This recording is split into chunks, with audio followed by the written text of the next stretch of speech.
If you shut your eyes, and are a lucky one, you may see at times a shapeless pool of lovely pale colours suspended in the darkness.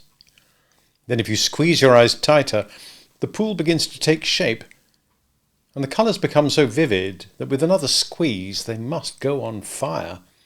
But just before they go on fire, you see the lagoon. This is the nearest you ever get to it, on the mainland. Just one heavenly moment. If there could be two moments, you might see the surf and hear the mermaids singing. The children often spent long summer days on this lagoon, swimming or floating most of the time, playing the mermaid games in the water, and so forth. You must not think from this that the mermaids were on friendly terms with them. On the contrary, it was among Wendy's lasting regrets that all the time she was on the island, she never had a civil word from one of them. When she stole softly to the edge of the lagoon, she might see them by the score, especially on Maruna's Rock, where they loved to bask, combing out their hair in a lazy way that quite irritated her. Or she might even swim, on tiptoe as it were, to within a yard of them. But then they saw her and dived, probably splashing her with their tails, not by accident, but intentionally. They treated all the boys in the same way, except, of course, Peter, who chatted with them on Maruna's Rock by the hour and sat on their tails when they got cheeky. He gave Wendy one of their combs.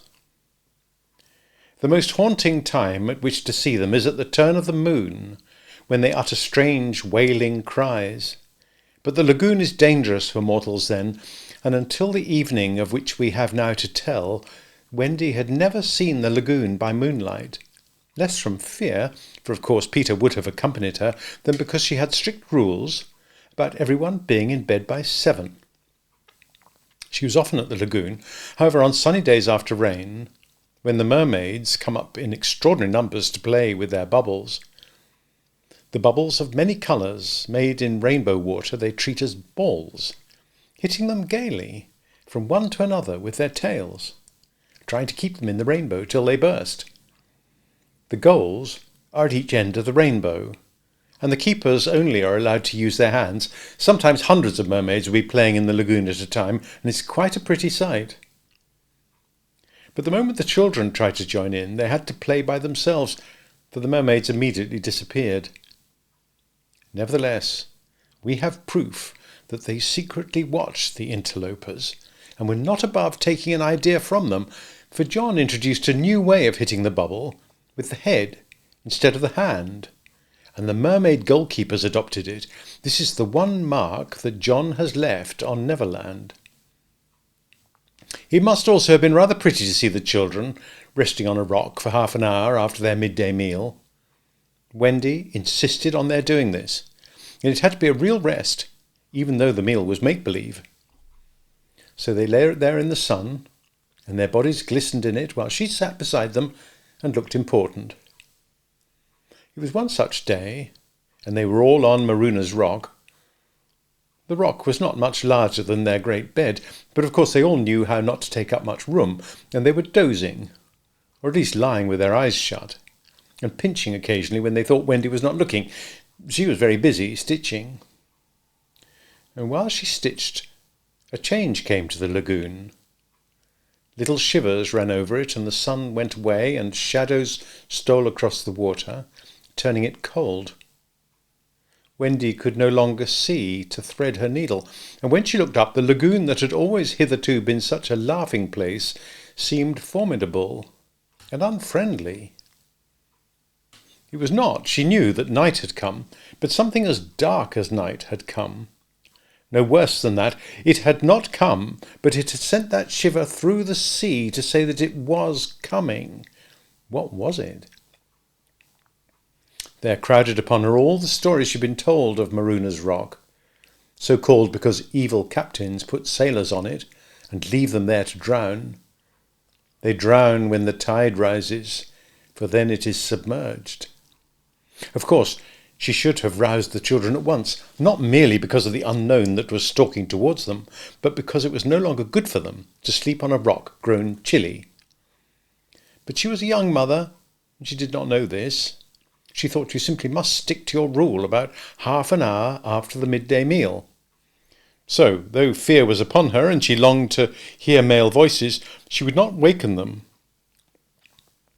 Even when she heard the sound of muffled oars, though her heart was in her mouth, she did not waken them. She stood over them to let them have their sleep out. Was it not brave of Wendy? Well, it was well for those boys, then, that there was one among them who could sniff danger even in his sleep. Peter sprang erect, as wide awake at once as a dog, and with one warning cry he roused the others. He stood motionless, one hand to his ear. "Pirates!" he cried. The others came closer to him. A strange smile was playing about his face, and Wendy saw it and shuddered. While that smile was on his face, no one dared address him. All they could do was to stand ready to obey. The order came, sharp and incisive. "Dive!" There was a gleam of legs, and instantly the lagoon seemed deserted. Marooners Rock stood alone in the forbidding waters, as if it were itself marooned. The boat drew nearer.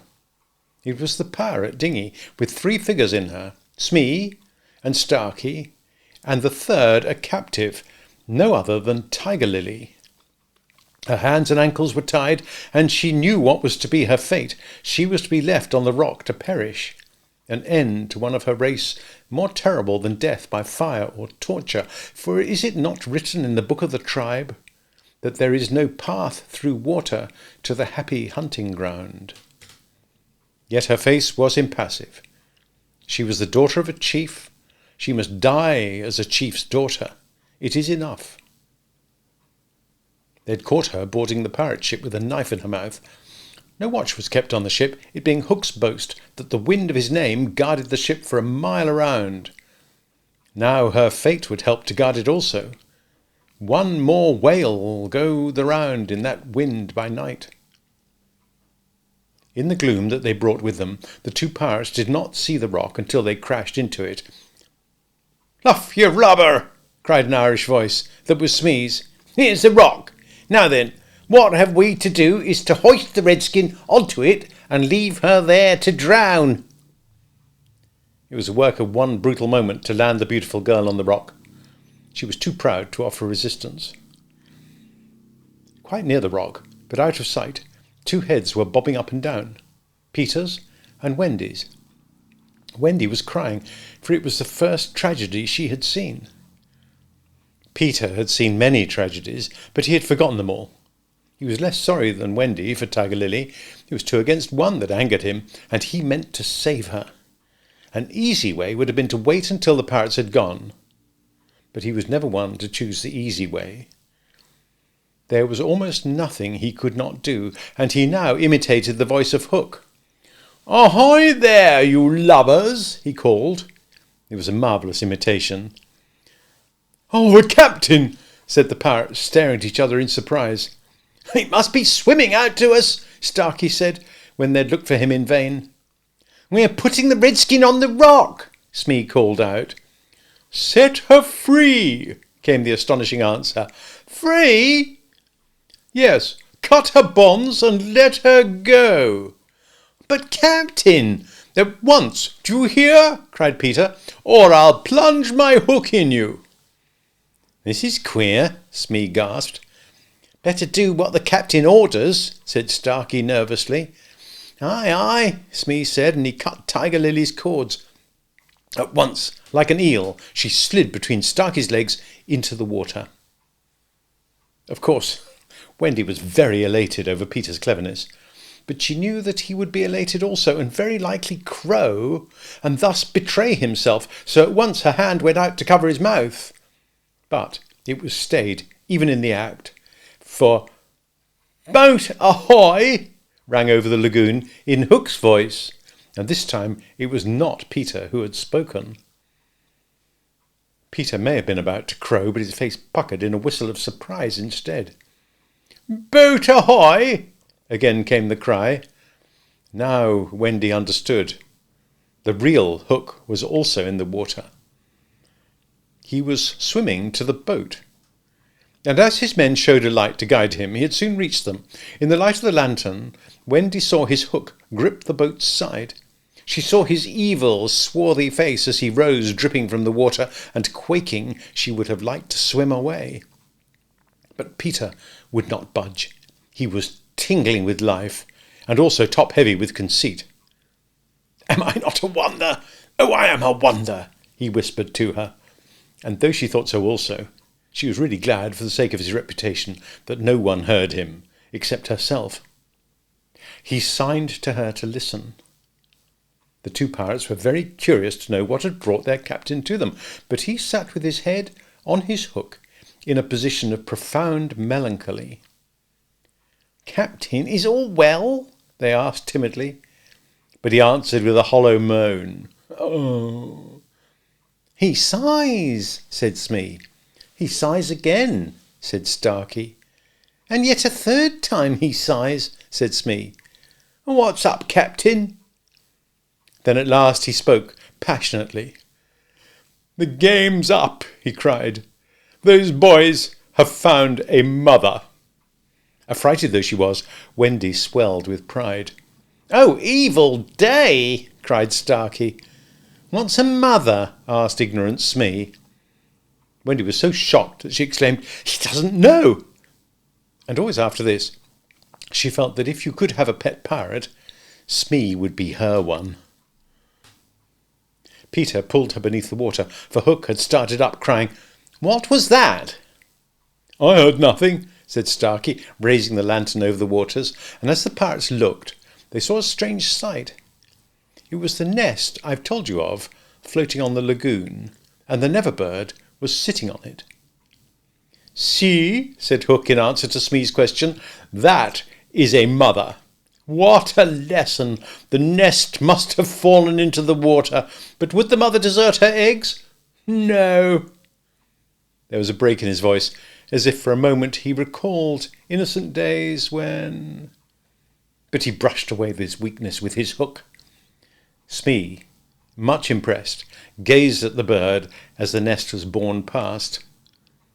But the more suspicious Starkey said, "If she is a mother, perhaps she's hanging about here to help Peter." Hook winced. "Aye," he said, "that is the fear that haunts me."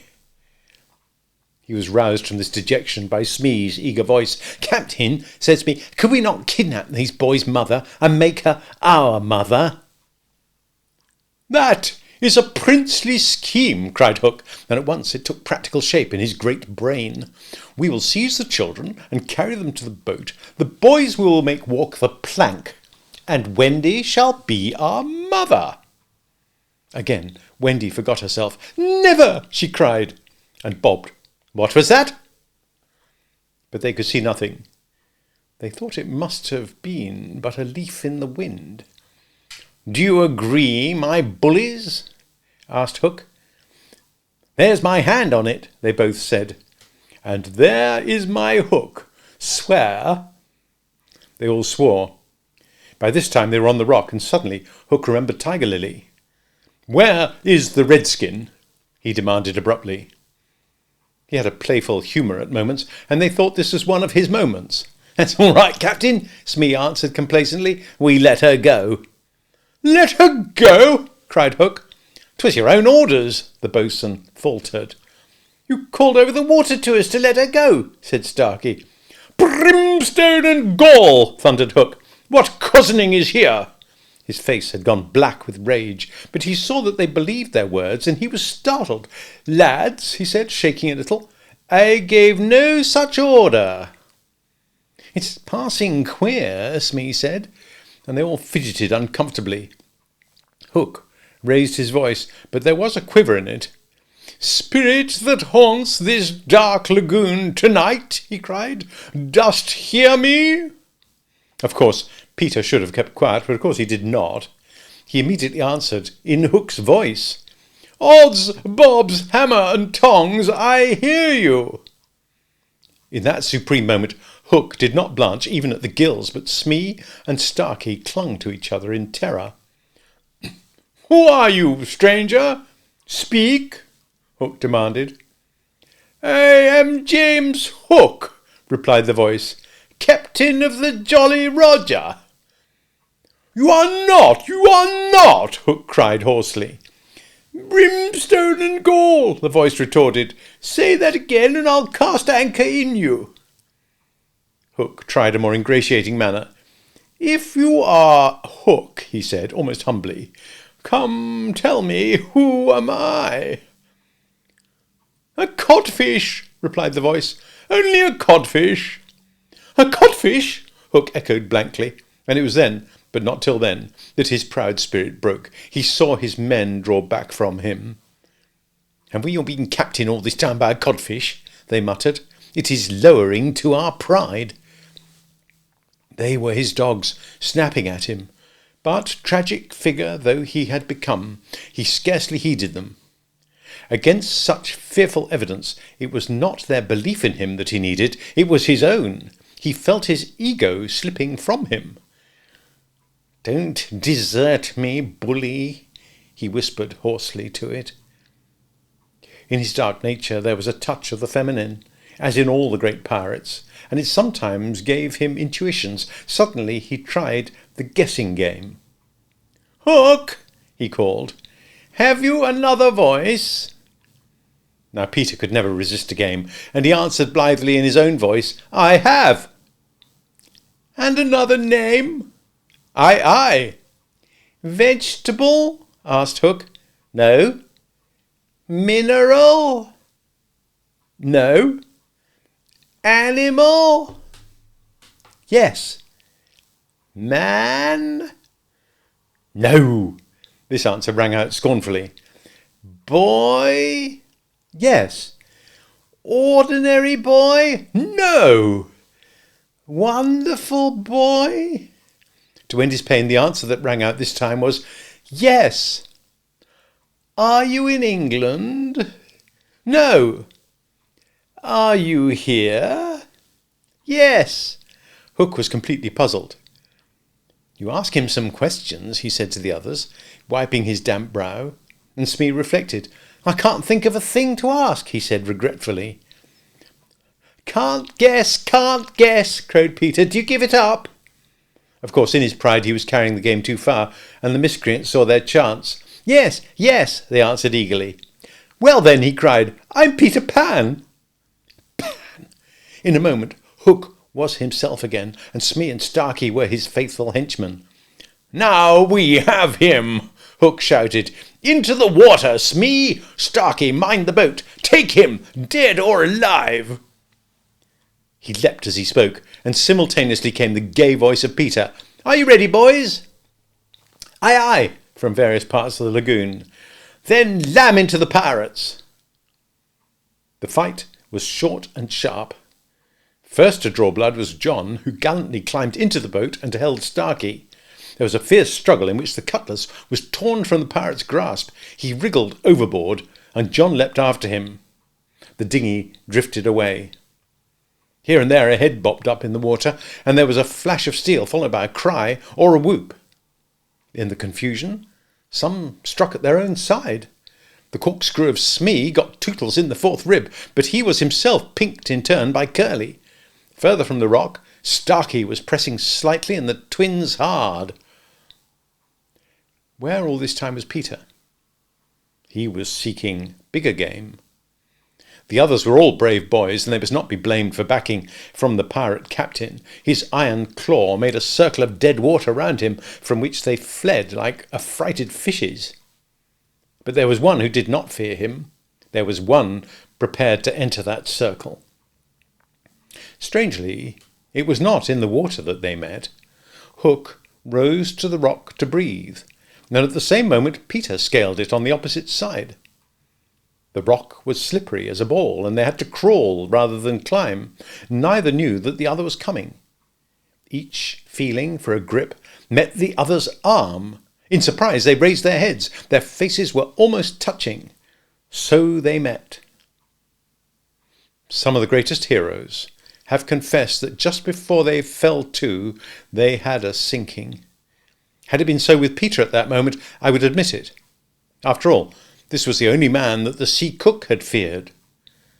But Peter had no sinking. He had one feeling only, gladness, and he gnashed his pretty teeth with joy. Quick as thought, he snatched a knife from Hook's belt and was about to drive it home, when he saw that he was higher up the rock than his foe. It would not have been fighting fair. He gave the parrot a hand to help him up. It was then that Hook bit him. Not the pain of this, but its unfairness was what dazed Peter. It made him quite helpless. He could only stare, horrified. Every child is affected thus the first time he's treated unfairly. All he thinks he has a right to when he comes to you to be yours is fairness. And after you've been unfair to him, he will love you again, but he will never afterwards be quite the same boy. No one ever gets over the first unfairness. No one except Peter. He often met it, but he always forgot it. I suppose that was the real difference between him and all the rest. So when he met it now, it was like the first time, and he could just stare, helpless. Twice the iron hand clawed him. A few minutes afterwards, the other boys saw Hook in the water, striking wildly for the ship. No elation on his pestilent face now, only white fear, for the crocodile was in dogged pursuit of him. On ordinary occasions the boys would have swum alongside, cheering, but now they were uneasy, for they had lost both Peter and Wendy, and were scouring the lagoon for them, calling them by name. They found the dinghy and went home in it, shouting, "Peter! Wendy!" as they went, but no answer came back, save mocking laughter from the mermaids. They must be swimming back or flying, the boys concluded. They were not very anxious. They had such faith in Peter. They chuckled, boy-like, because they would be late for bed. It was all Mother Wendy's fault. When their voices died away, there came cold silence over the lagoon, and then a feeble cry, "Help! Help!" Two small figures were beating against the rock. The girl had fainted and lay on the boy's arm. With a last effort, Peter pulled her up the rock and then lay down beside her. Even as he also fainted, he saw that the water was rising. He knew that they would soon be drowned, and he could do no more. As they lay side by side, a mermaid caught Wendy by the feet and began pulling her softly into the water. Peter, feeling her slip from him, woke with a start and was just in time to draw her back. But he had to tell her the truth. "We are on the rock, Wendy," he said, "but it is growing smaller. Soon the water will be over it." She did not understand even now. "We must go," she said, almost brightly. "Yes," he answered faintly. "Shall we swim or fly, Peter?" He had to tell her. "Do you think you could swim or fly as far as the island, Wendy, without my help?" She had to admit that she was too tired. And he moaned. "What is it?" she asked, anxious about him at once. "I can't help you, Wendy. Hook wounded me. I can neither fly nor swim." "Do you mean that we shall both be drowned?" "Well, look how the water is rising." They put their hands over their eyes to shut out the sight. They thought they would soon be no more. As they sat thus, something brushed against Peter, as light as a kiss, and stayed there, as if saying timidly, "Can I be of any use?"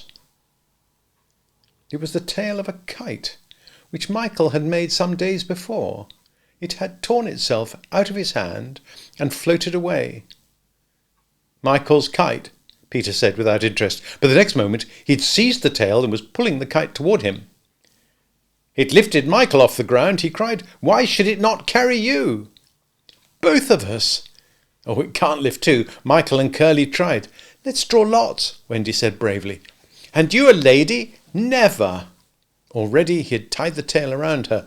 She clung to him. She refused to go without him, but with a "Goodbye, Wendy," he pushed her from the rock. And in a few moments she was borne out of his sight. Peter was alone in the lagoon. The rock was very small now.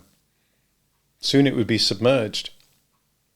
Pale rays of light tiptoed across the waters, and by there was to be heard a sound at once the most musical and the most melancholy in the world, the mermaids calling to the moon. Peter was not quite like other boys, but he was afraid at last. A tremor ran through him like a shudder passing over the sea. But on the sea one shudder follows another till there are hundreds of them, and Peter felt just the one. Next moment he was standing erect on the rock again, with that smile on his face and a drum beating within him. It was saying, "To die will be an awfully big adventure."